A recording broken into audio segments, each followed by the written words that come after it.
Evolution salutations, everyone. Evolution right here, and welcome back to another Death Battle reaction.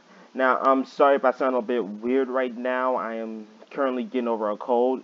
Yeah, Sparky got a cold again. I know.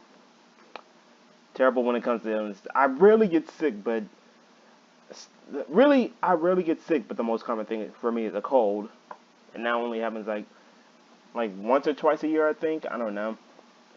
But yeah, today we'll be reacting to Doctor Strange versus Doctor Fate. Now, I do not know much about either one of these characters. I know a bit more about Doctor Strange than I do Doctor Fate, but we're gonna find out how all this ties together.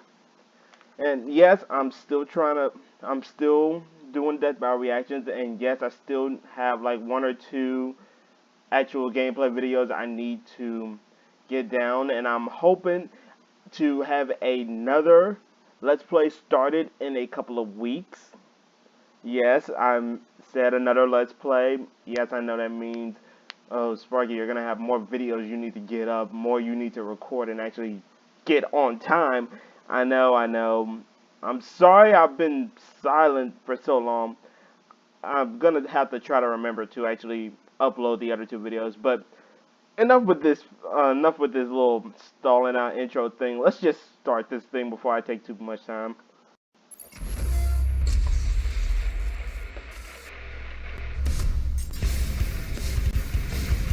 The art of magic is a perplexing thing. Only those with the right knowledge, talent, and willpower can truly claim to be the most powerful wizards of all. Like Doctor Strange, the Sorcerer Supreme of Marvel Comics. And Dr. Fate, DC's defender of cosmic order. He's Wiz and I'm Boomstick. And it's our job to analyze their weapons, armor, and skills to find out who would win a death battle. Defender of cosmic order.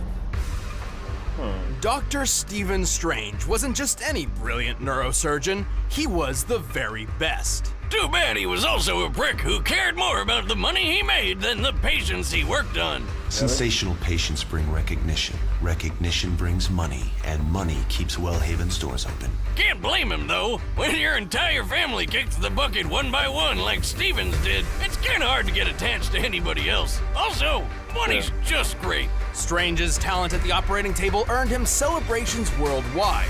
His work became more expensive, and his bank account rose into the millions. Good grief. And then... Oh. Someone run him off the road? Don't text and drive, kids. Strange survived, but his hands got terrible nerve damage, making them useless for complex tasks like, oh, I don't know, surgery.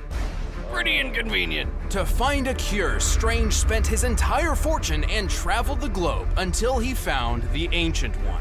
He had heard of this man's befuddling mystic healing powers, and at this point, he was up for trying anything. But the old dude refused to cure him. Instead, he offered to teach Strange how to use magic himself and become a superhero. Who needs hands when you have magic? Through his training, Strange discovered many secrets of the universe, along with plenty of handy spells. He has learned so many charms, jinxes, enchantments, conjurations, hexes, and incantations that it would be impossible to list them all now, but he certainly has his favorites. Like the nearly unbreakable bands of Sidorak. Unless you're super strong like the Hulk or Thanos, no way you're snapping these chains. He can surround foes in everlasting fire with the flames of Faltine, launch energy shots called the Bolts of Balthak, You just say Balzac? knock out foes with the mists of Morpheus, and shield himself using the 7 rings of Ragador. Who the hell came up with these spell names? Whatever happened to plain old abracadabra? Everybody loves that one. Other techniques of his include illusions, hypnotism, protective force fields, telekinesis, immortality, time manipulation, power stealing, teleportation, dimensional travel, transmutation, spell nullification, And he can turn himself into a ghost! Ooh. That's his astral form, a projection of Strange's soul separate from his body which defies the laws of physics. Look, Wiz, he can go through walls and fly around. That's a ghost. To invoke these spells, Strange audibly calls upon the powers of the Vishanti, 3 godly beings of enormous power. Oh, that one's a kitty. I summon 4 of the shielding powers of the Vishanti. Impressive. He sure puts Mysterio's hocus pocus to shame. Anyway, after many years of study, Strange's mentor was slain by a creepy hentai monster, and Strange was granted the title of Sorcerer Supreme, which is like a normal sorcerer with all the toppings. As Sorcerer Supreme, Strange was deemed the most powerful magic user and defender of the world. To better perform his duties, he carries numerous magical artifacts which assist him in battle. The Cloak of Levitation lets him fly without magic and has a mind of its own, like Aladdin's magic carpet, but way more stylish. The Wand of Watum amplifies his powers, and the Axe of Angarumas, whatever, cuts through mystical beings. Fun fact, Strange found that axe in my ex-wife's old witch cave. I mean apartment. But most versatile of all is the Eye of Agamotto. With this amulet, Strange can perceive any truth, absorb massive amounts of energy, enhance his psychic powers, and fire a light that can weaken and obliterate magical entities. If you haven't noticed, Doctor Strange is super powerful. With all this magical mumbo-jumbo, he's taken on some of the biggest threats in the universe. Set me free! But No. I've come to bargain. And if he ever gets stuck, he basically just rewrites the rules of reality. What? Which is probably what happens when you divide by 0. That's not even possible. Exactly! It's Magic Whiz. Anything can happen. Strange's astral form has traveled across the planet in, quote, precious seconds, putting him at several million miles per hour. Even better, when Adam Warlock once used an Infinity Gem to banish Strange to the far reaches of the universe, Strange just cast a spell that zoomed him all the way back. So yeah, F you, Adam. Given what we see here, Doctor Strange was most likely sent to a void, or a large empty area between galaxies. The void where our galaxy resides is about 2 billion light years in diameter, with the Milky Way set relatively close to the center. Based on Strange's conversation here, we can assume a generously short time frame of 5 seconds. So, Strange must have moved over 4.2 septillion miles per hour. That's 6 quadrillion times the speed of light. Damn! Oh, how about that time he ripped the soul out of his arch nemesis and sent him back in time? Or when he restored his Cloak of Levitation from mere scraps? Or when he beat up Galactus and totally scrambled his brain? With his immense magical prowess, Strange has survived blasts from Voltor, a robot with the power to move stars, and even withstood a supernova. At minimum, an exploding star outputs over 350 septillion gigatons of TNT. That's 6 octillion times greater than the Tsar Bomba, the most powerful nuclear weapon ever made. Not impressed yet? Well, Strange can manipulate and detonate stars himself. What? That's right. This guy uses supernovas as weapons. Strange is exceptionally clever, and while his physique is not superhuman, it's worth noting that he is a talented athlete and martial artist. This is important as the use of magic can wear down the magician's body if it is unfit. His immortality has also proved incredibly useful. I'll say, he's looking pretty good for a guy born in the 1930s. Actually More immortal. than that, at one point, Strange was recruited by the Vishanti to fight in a magical war, which lasted 5,000 years. Holy shit! I hope he got some really good veterans benefits after that. But for real, this guy has the power to protect the universe and reshape it however he wants. I know which doctor I'm calling the next time I'm sick. He actually is immortal. I thought he wasn't. I'm Doctor Strange. Sorcerer Supreme. I legit thought he wasn't immortal. Tell me, I thought it was Boomstick, just do you human. believe in fate? I only believe in one thing, Wiz. 18-year, 100-proof whiskey. Really? Well, after accompanying his father on an archaeological expedition in Mesopotamia, 12-year-old Kent Nelson certainly did. Instead of digging up boring old artifacts like tools or pottery, Kent uncovered a 10-billion-year-old god. Too bad waking him up also gassed Kent's dad to death. Wow. This slumbering god was Nabu, a Lord of Order born from the very beginning of the universe. While Nabu normally cares little about the universally inconsequential concerns of individual humans, this time was different. Nabu took the newly orphaned Kent under his wing and taught him the ways of magic. Oh, sweet! I'd take a goddad over an ordinary one any day. Was he mortal? But really, I'd just take any dad. Though Nabu wasn't too keen on the actual parenting part of the deal, so he just magicked Kent into a full-grown adult over the course of a week. Does that mean he got hit with all those years of awkward puberty all at once? My God, Talk about a mood swing. To master the mystic arts, Nabu granted Kent 3 ancient relics. First and foremost, Kent donned the golden helmet of fate. Well, Kent woke up the physical body. Nabu's soul is actually inside this helmet. So when Kent put it on, his spirit merged with Nabu's and they became Dr. Fate. I am an agent of order. Wait, he's 12. Technically, he can't be a doctor yet, right? Well, in time, he became a trained physician and achieved a PhD in archaeology. Good for him. Anyway, he's also got the Cloak of Destiny, which gave him flight, super strength, and superhuman durability. Lastly, he received the Amulet of Anubis, What? a talisman which increases Fate's powers, counters opposing magic, and can launch an intense beam of magical firepower. It also houses its own pocket dimension, where the souls of past Dr. Fates reside. Oh yeah, lots of people have worn that shiny helmet, and not all of them were doctors. Even Kent's wife Inza got in on the magic action. But Kent is, like, the main one, so we're sticking with him. As Dr. Fate, Kent became the immortal champion of the supernatural Lords of Order He's in their immortal fight too. against the vile Lords of Chaos. And he learned tons of wacky wizard skills he can use with just a thought. Perfect for putting chaos gods in their place. Fate can use telekinesis, cast illusions, erect force fields, hypnotize foes, read minds, teleport vast distances, create an astral projection of himself, travel through time and dimensions, and even manipulate matter at a... Oh, come on.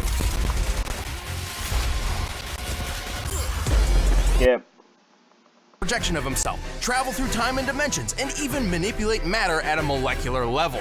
Let's face it, Wiz, he's so powerful he can basically do whatever the hell he wants. Like that time he did a Freaky Friday body swap with Blue Beetle like it was nothing. He can even conjure up Superman's Kryptonian powers for himself. That's right.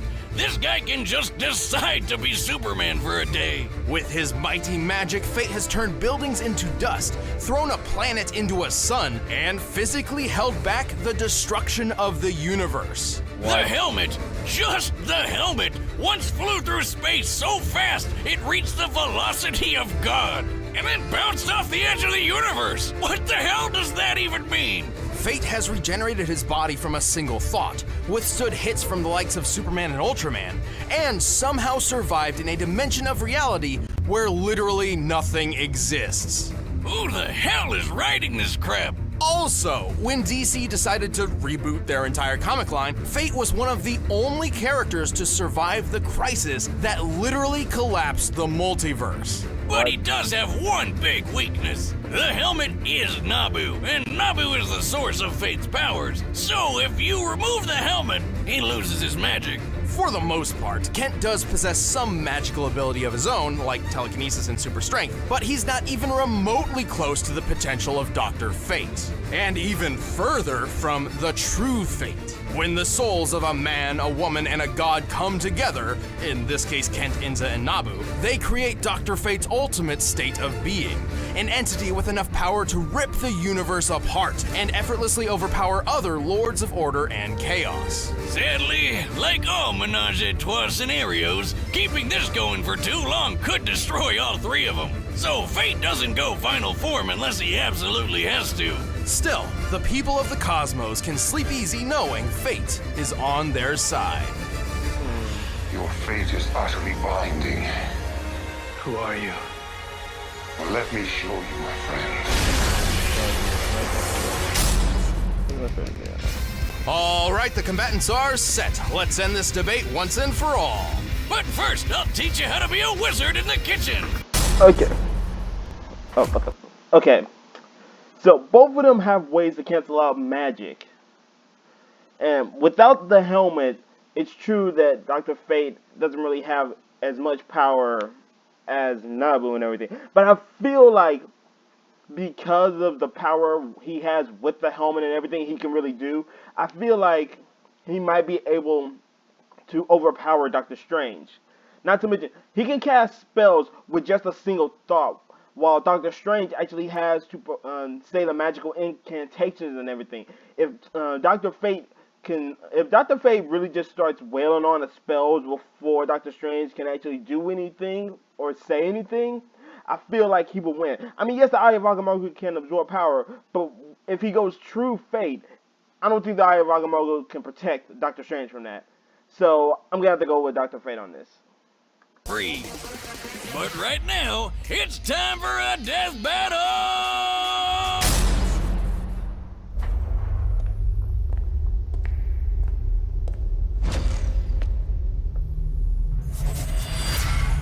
Wait, I thought they were going 3D. Hold on, what? Stephen Strange. Oh, you wrong for this. You showed us It has 3D come and to then my did this. attention that there are two sorcerer supremes in this existence. I am here to resolve this embarrassment. Really? I see somebody needs a lesson in manners. So you mad because there's another sorcerer supreme, so you decided, I'm gonna go kill him. Really?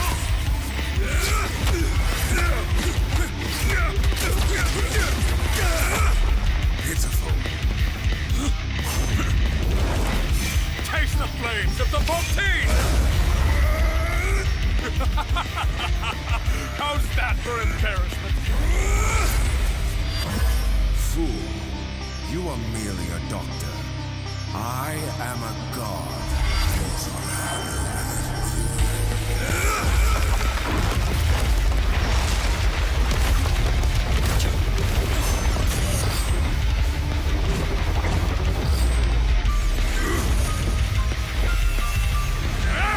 This is April. What the? And they're just teleporting all over the place.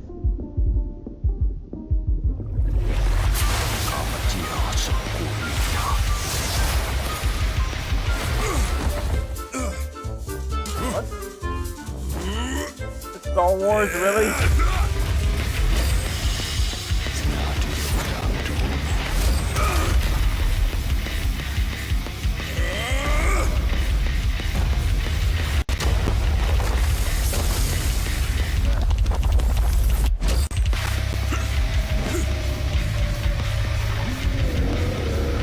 What the heck is that? I understand your power now.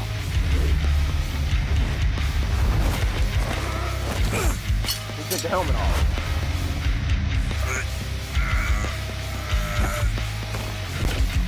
So the god is just a man in disguise. Let's see how you fare with him. Shut up! Oshter, grant me the crimson bag for Sidorak! He actually became a stunt. Friend once told me the helmet doesn't make the man.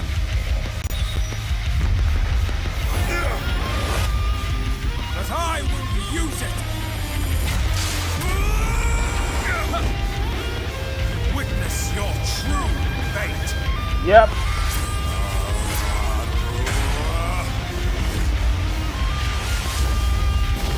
Yep. It's over. Fate won.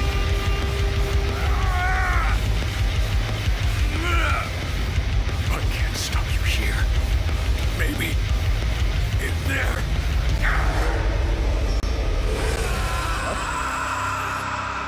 Wait, what?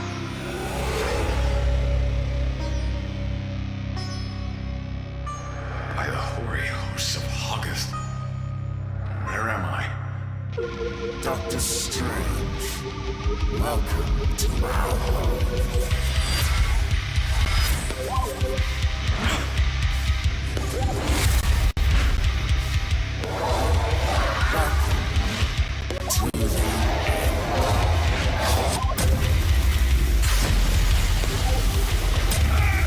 Yep, Strange lost. It's over.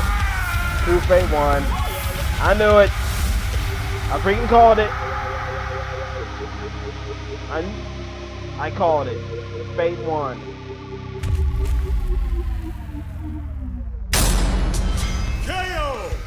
So, don't doctors take an oath to never take a life or whatever? Analyzing this matchup was bizarre. You might even say it was strange? Knew it. Save the puns, Wiz, that's my job. But yeah, both these Doctor Wizards were so stupidly powerful, trying to find their limit was like looking for a needle in a haystack. But nobody remembered to put the needle there in the first place. With their maximum potential seemingly unmeasurable, it's easy to make an argument for either one to win. If given the chance, Strange could have certainly, say, stolen Fate's powers, or maybe even just willed him out of existence. I bet plenty of Strange fans are letting us know how in the comments below. And that's fine, but Death Battle looks at the larger picture to find the most likely outcome of them all, and Fate simply held the advantage on a grander scale. Strange may have fought a 5,000-year war, but Nabu's been around since the beginning of the universe. Over 10 billion years. He definitely had way more experience. Fate also had the advantage of casting the majority of his spells non-verbally, while many of Strange's required specific hand movements and incantations. Still, it was only a matter of time until the Eye of Agamotto informed Strange of Fate's one weakness. Depowering him wasn't as easy as you'd think. He had his own magic, and his superhuman strength was something Strange didn't have at all. Basically, anything Strange could do, Fate could do too. But even more. Remember how Strange cast a spell which moved him 6 quadrillion times the speed of light? Yep! Now remember how Fate's helmet flew from Earth to the edge of the universe and back? It took about 1 year to make this trip. Given the estimated scope of the observable and unknown universe, a trip of this magnitude would require the helm to fly nearly 28 decillion times the speed of light. That's over 4 quintillion times faster than Strange. Look at it this way, Strange was a man borrowing the powers of a god, while Fate's a god borrowing a man. Plus, that power boost with Inza's soul from the amulet put Fate on a level above the gods in his universe, something Strange can't really do himself. Both Doctor Strange and Dr. Fate possessed incomprehensibly impressive magic, but Fate held more experience, greater physical abilities, and a wider range of talents. Yeah, I had a feeling Steven stuck with a strange twist of fate. I had a feeling The the winner true Fate was the is part that was Dr. going to win. Fate. I knew it. Thanks for watching, guys. If you want exclusive commentary on this episode, click that It box didn't right over there. happen the And way if you I want the battle thought it music for would, yourself, there's a but I download link in the still description. See you next figured time. Fate will win. Okay, who's next? Ryu versus... Who is that? Ryu versus Jin. I know a bit about Ryu. I don't know who Jin is. I'm looking a little bit forward to this. I don't know who's gonna win that. I'm still looking forward to it. Yeah, I figured Fate would win. It didn't happen the way I thought it would. I figured Doctor Strange was gonna try to absorb the magical energy from True Fate, but it was gonna be too much for it. But that's not how it happened. I honestly don't care. Like, I still got it, even though it's not the way I expected it to happen. I'm still a bit happy that I actually was able to call it for once. Until I don't remember if I've won a death battle before, so I'm just gonna count this as my first death battle win. So, yeah. But if you guys have enjoyed this episode, remember to go support Screw Attack and the original content. And till next time, this is Sparky signing off.